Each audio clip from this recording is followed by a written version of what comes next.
Yo, what's up mga ka-Off Duty Lights and Sounds. So for today's video ay gagawa na naman natin ng isang demo. Yung isang concern ng ating viewer, follower na ating kaibigan. Ayan. Na si Sir Trevor M. Niemer. Ayan. So yung tanong lang niya is Boss, mas maganda ba pag hindi na dumaan sa crossover yung mid-high? So yun, sinagot natin siya na, boss, mas maganda. And then gawan ko yan ng video in the future. So sabi niya, salamat boss. Ayan. So ayun na nga guys, parang lang, gusto lang niya i-compare yung ating tunog ng ating mid-high kung dumaan pa sa crossover o hindi na. Ayan, so yung patutunugin lang natin dito guys is yung ating mid-high. So hindi na yung crossover. So para ma-compare lang natin yung ang tunog ng ating mid-high kung idadaan na sa crossover at hindi. So differentiate natin yung mamaya. Okay, so yung ating marinig ngayon na demo is yung dumaan lang sa equalizer at hindi na dumaan sa crossover. Okay, again, yung maririnig nyo na tunog niya yun or yung sound check, nabubulol eh. Yung sound check natin is equalizer lang, hindi na dadaan pa sa crossover.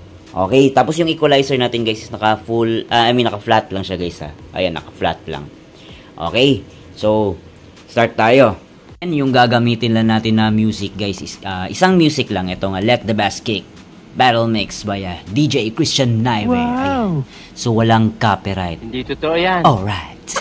Okay, so yung connection lang guys from mixer, left and right na main out, papunta lang sa left and right input ng ating equalizer. Then nag-out tayo, papunta na dito sa ating amplifier. So rekta na guys. Okay, hindi na dumaan sa crossover.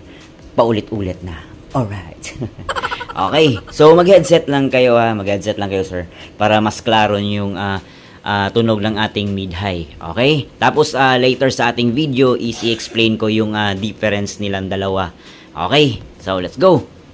Ay nga pala guys, hindi ko na makalimutan. Hindi lang natin masyadong lakasan yung volume, yung tamang-tama lang kasi may kakapanganak lang yung kapitbahay natin. So natutulog yung baby. So tamang-tama lang guys, kaya mag-headset kayo. Okay? Okay, let's go!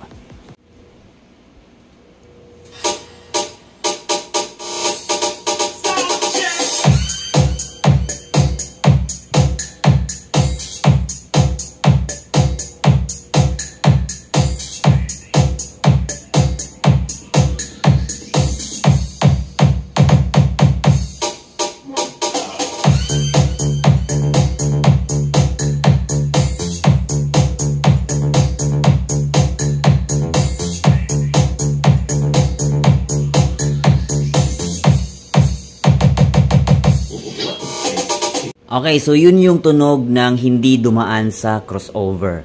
Okay, so pakinggan naman natin yung dumaan sa crossover. Okay, so yung setup natin sa crossover is naka two-way stereo.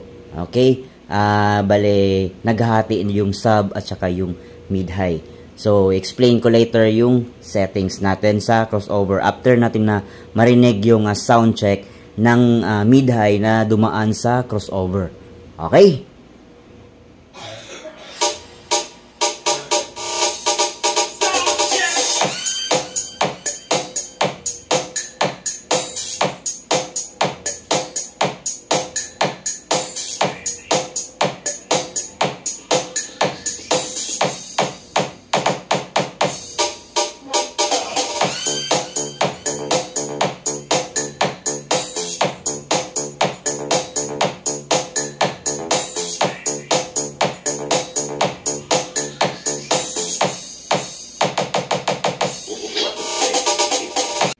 Alright, so ito yung naging settings natin sa crossover, sir. Yung pinadaan natin dito yung mid-high.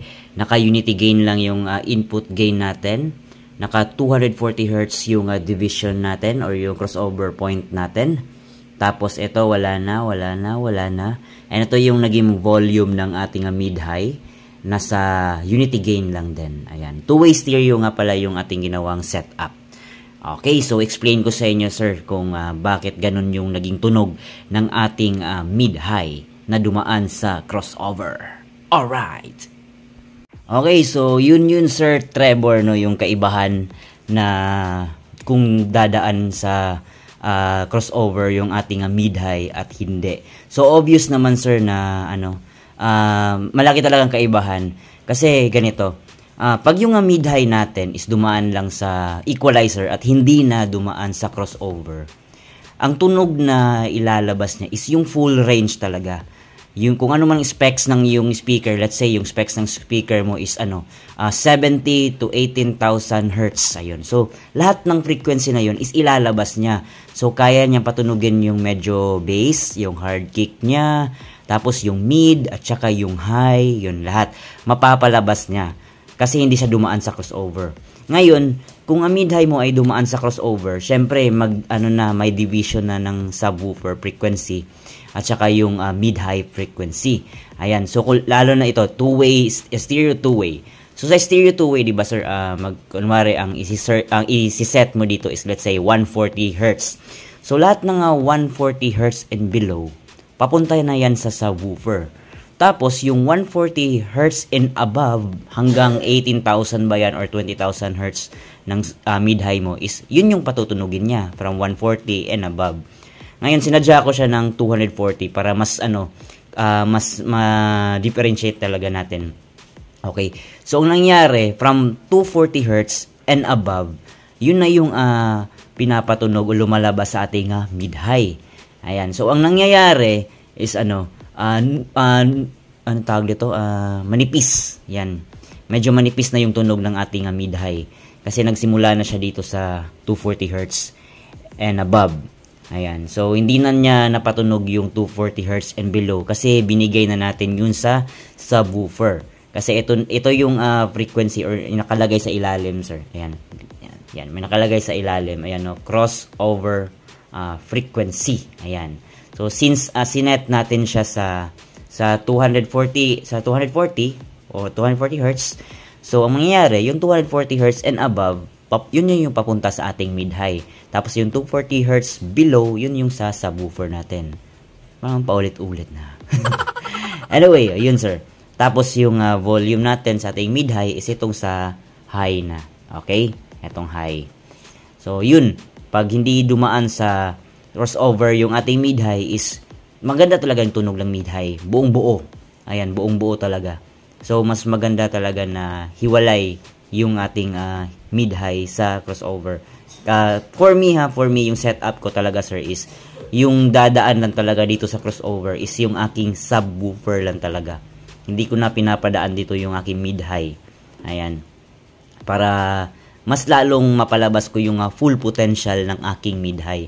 Lalo na sa vocals. Kasi pag sa vocals kasi sir, lalo na sa band setup ko, tinry ko talaga na ganitong setup. Nilagay ko nga sa 140 Hz sir 140 or 180 ba yan? 200. Ayan. Medyo naninipisan talaga ako sa vocals ng kumakanta. Kaya nung nilagay ko na sa hindi ko na pinadaan dito yung mid-high, buong-buo na talaga yung lumabas sa aking mid-high yung vocals ng vocalist. Ayan. So, yun sir. So, I think sana nakatulong sir sa pagkumpara natin kung yung mid-high is idadaan natin sa crossover at hindi idadaan sa crossover. Okay? Alright. So, hanggang sa susunod na tutorial, mga ka-off-duty lights and sounds. Alright.